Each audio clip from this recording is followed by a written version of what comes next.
आप बाजार जाते हो, बाजार में जहाँ पर मांस बिकता है पशुओं का, जीवों का, वहां पर दुकान में कोई आदमी उस गली में जाना पसंद नहीं करता, उस दुकान के पास से निकलना नहीं पसंद कर रहा। और उसी दुकान पे कुछ लोग लाइन लगाए खड़े हुए हैं, अपनी बारी का इंतजार कर रहे हैं कि हमारा नंबर आए तो हम झोला में पैक करा करके ले जाएं। तो अब बताओ इसमें कौन ऊंच है कौन नीच है। एक व्यक्ति मंदिर में जाता है, माथा टेकता है, दूध चढ़ाता है, भूखा रहता है, व्रत करता है, प्रसाद बांटता है, धूप दीप अगरबत्ती करता है, और एक व्यक्ति इसी सारी प्रक्रियाओं को गाली देता है और पाखंड कहता है, बताता है। तो कौन ऊंच है कौन नीच है बताओ।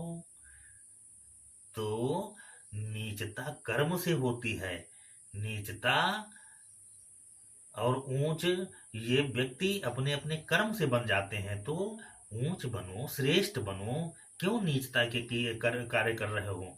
श्रेष्ठता आपको अपने आप इस समाज में स्थापित कर देगी, लोग आपको आदर्श मानने लगेंगे, लोग आपके का अनुकरण कर लेने लगेंगे।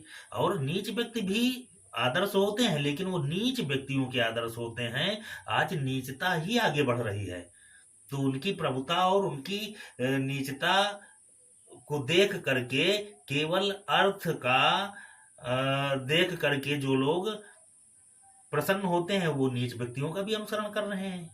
बहुत सारे नीच नीच लोगों के आदर्श बन गए।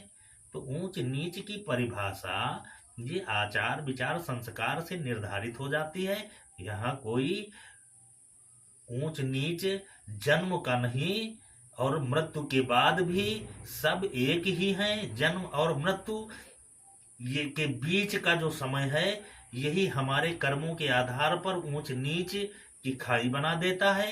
तो हमको जन्म लेकर के मृत्यु के बीच में जो समय है जीवन का, उस पे ऐसे कार्य करने चाहिए कि समाज में हमारा एक आदर्श बन जाए, हमारा वंश कुल परंपरा, जिससे हमारे ऊपर अपने आप को गर्व महसूस करें, हमारे कर्म ऐसे बन जाएं। और जिन कर्मों से हमारी वंश कुल परंपरा का मान होता हो, तो वो कर्म तो नीचता के ही हैं। तो नीच कर्म को अपने विवेक से जानकर समझ करके छोड़ देना चाहिए, त्यागना चाहिए, श्रेष्ठता को अपनाना चाहिए। श्रेष्ठ बनने के लिए मानव जीवन मिला है, तो श्रेष्ठ बन करके दिखाओ।